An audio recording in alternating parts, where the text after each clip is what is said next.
Christ is risen, he is truly risen. Welcome, all of you, today, Friday, Easter week. I would like to invite you to listen to the Gospel. From the Gospel according to John. Jesus showed himself again to the disciples. It was by the Sea of Tiberias, and it happened like this. Simon Peter, Thomas called the twin, Nathanael from Cana in Galilee, the sons of Zebedee, and two more of his disciples were together. Simon Peter said, "I'm going fishing." They replied, "We'll come with you." They went out and got into the boat, but caught nothing that night. It was light by now, and there stood Jesus on the shore, though the disciples did not realize that it was Jesus. Jesus called out, "Have you caught anything, friends?" And when they answered no, he said, "Throw the net out to starboard and you will find something." So they dropped the net, and there were so many fish that they could not haul it in. The disciple Jesus loved said to Peter, "It is the Lord." At these words, "It is the Lord," Simon Peter, who had practically nothing on, wrapped his cloak round him and jumped into the water. The other disciples came on the boat, towing the net and the fish. They were only about 100 yards from land. As soon as they came ashore, they saw that there was some bread there and a charcoal fire with fish cooking on it.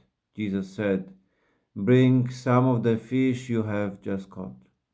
Simon Peter went aboard and dragged the net to the shore, full of big fish, 153 of them. And in spite of there being so many, the net was not broken. Jesus said to them, "Come and have breakfast." None of the disciples was bold enough to ask, "Who are you?" They knew quite well it was the Lord. Jesus then stepped forward, took the bread, and gave it to them, and the same with the fish. This was the third time that Jesus showed himself to the disciples after rising from the dead. The Gospel of the Lord. Amazing passage from the Gospel. I mean, personally, one of my favorite, chapter 21st from the Gospel of John. This part of today and the passage which just follows, are really incredible. Today we see the disciples are going fishing, and they will have meeting with the Lord. It is not the first time when Peter and his companions met the Lord at the moment of fishing. We can check in the Gospel according to Luke, chapter 5. It was a similar situation. The disciples were working the whole night. They caught nothing. And in the day, when they have meeting with the Lord, who tell them what to do, they had the abundant fishing experience. It's beautiful to see, first of all, that the carpenter is giving orders to fishermen how to fish. Something like logically have no sense, because fishing was done in the night. During the day was useless, because during the day when it's bright outside, the fish they go in the deep water, so it's much more difficult. So no fishers of that time was working during the day. And instead Jesus Christ He's telling them to do something what is in some way ridiculous, illogical, weird, unexpected, odd. But they obeyed and they experienced really a miracle. So, first thing, certainly we are, invited to trust the Lord, that He knows better. Even though if, as a first reaction, seems that it is something odd He's asking us to do. He loves you. He will guide you. He knows better. But here I would like to point out that the first meeting Peter had with Jesus Christ in these circumstances of fishing, when the Lord started speaking to him, they experienced this miracle. Peter right away followed his knees and recognized that Jesus Christ is the Lord. He said, "Lord, leave me, I am a sinful man." He called him Kyrios, Lord. Here instead, Peter could not recognize the Lord.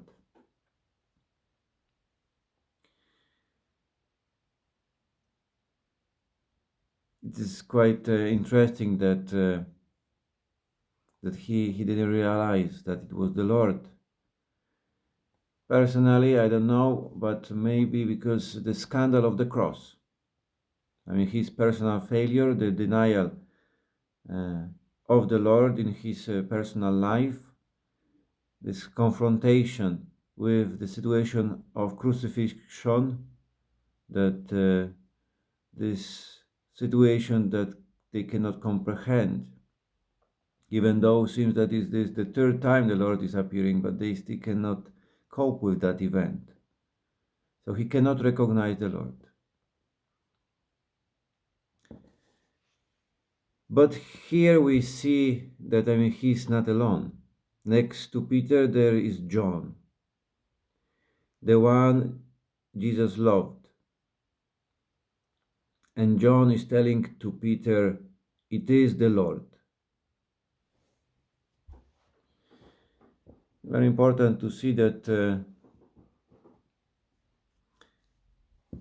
we all have these moments in life when are hit by the unbelief, doubts, maybe because of suffering we endured, and we cannot see the Lord.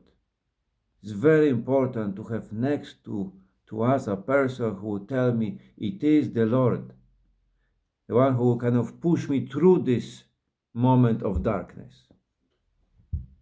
Very important to see that no one can be a Christian alone.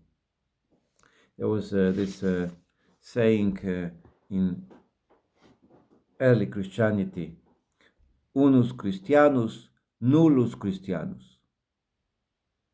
One Christian is not a Christian. You cannot be a Christian alone. First of all, because you cannot give faith to yourself. Faith can be received. Then faith can be shared. It is important exactly that you have a experience of community of believers next to you. Because there will be moments when you will need someone who will tell you, "It is the Lord." Then there might be moments when you will be called to tell to someone, "It is the Lord." In the moment of someone's suffering or scandal, doubts, difficulties, challenges, that you will be there saying, "It is the Lord."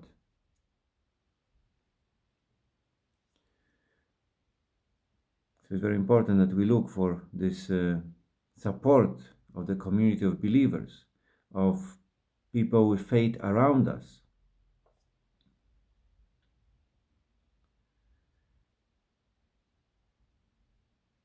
And this is one of the important, messages from this gospel, that you are not alone, that you don't have to be alone. It is not good to be alone. Even in our circumstances, of coronavirus restrictions, it's very important that we can have some meetings with those we love, with those who can help us, and those maybe who need our help. And how we can do it, I mean, the last thought, I mean, this is the most important, is the experience of God's love in our life. That will help us really to shout, it is the Lord, He's alive, He's risen. Have a great day. God bless you.